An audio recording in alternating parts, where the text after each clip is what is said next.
Hey guys, this is Dorian Day and welcome to Serum in Depth number 20. Today we're going to be testing how well Serum can reproduce kick samples.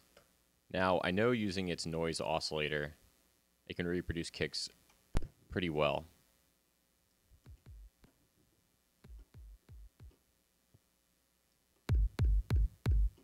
However, I wanted to test how well the oscillator could do it. And I got the idea for this while drawing in the grid while experimenting for some videos I'm going to do soon. And I drew the following shape, or something similar to it.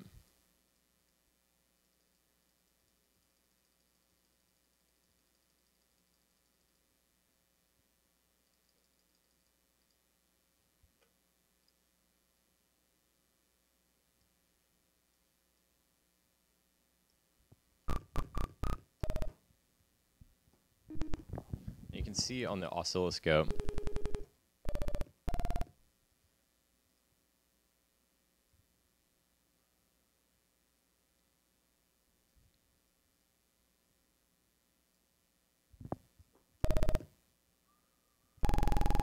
that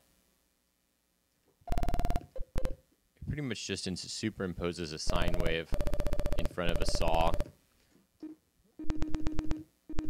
And that resulting popping sound made me wonder, how well could it do an actual kick?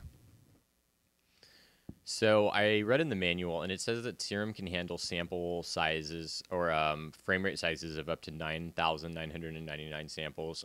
And I figured that was probably pretty close to one of my kick samples. So where did it go? So I opened this kick in Audacity,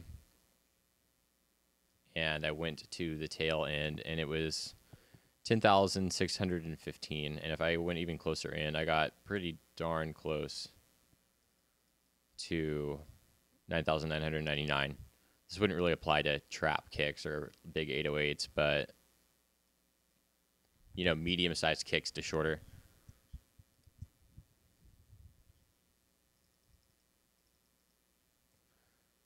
Now we see that the end is 10,345 samples.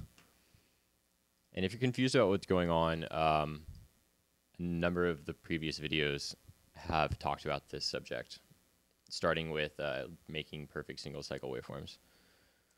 So we start with 10, 3, 4, 5 samples, and we need to get down to 999. So we subtract 999 and divide by original number. 2, 3, 4, 5 times 100. So we need to decrease the sample size by 3.34461%. And we do that by increasing its speed, because increasing the speed of something makes it shorter in audio. So 3.34461. And I'm not sure how many decimal places this function can take, but I type as many as I have anyways.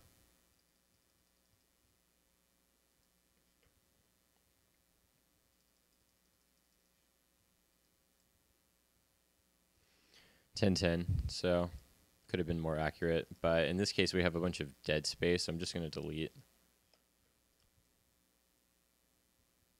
Sometimes you'd have to recalculate, but you just have this like flat DC line, so might as well just delete this junk.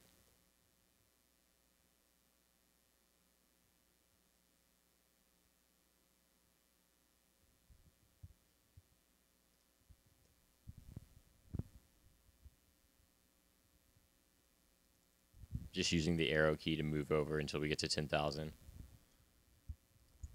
I hold shift, delete, go back, and boom, it's 9,999. Export. Test kick onto the desktop. No, I don't want to. Test kick 2. Okay. Type in 999.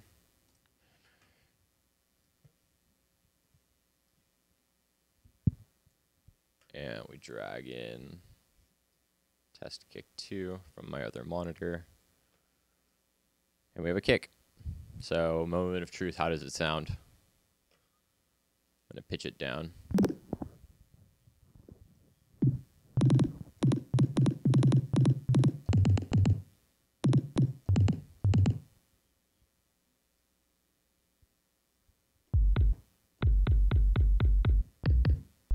So let's see how close it is to its original pitch. I'm pretty sure this was an F or a G.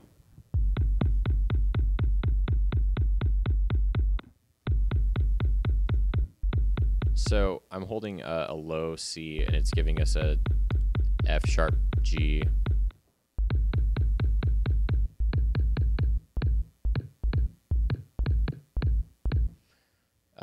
You have to set the phase.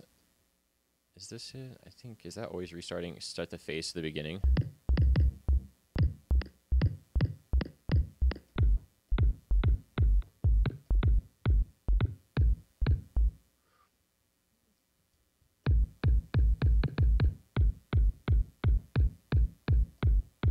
Wow.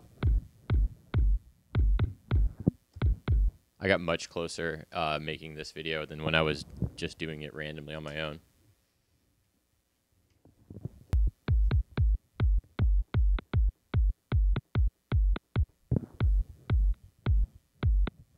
Let's compare it to the one on the desktop.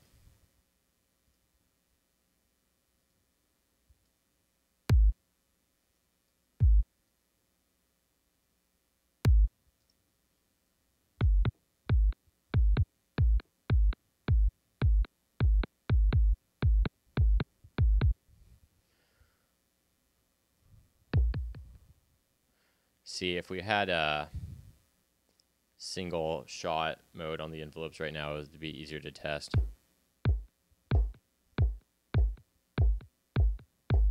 But not bad. I mean, better than I originally did. I think I needed to reset the phase and try the right note and not hold it so long.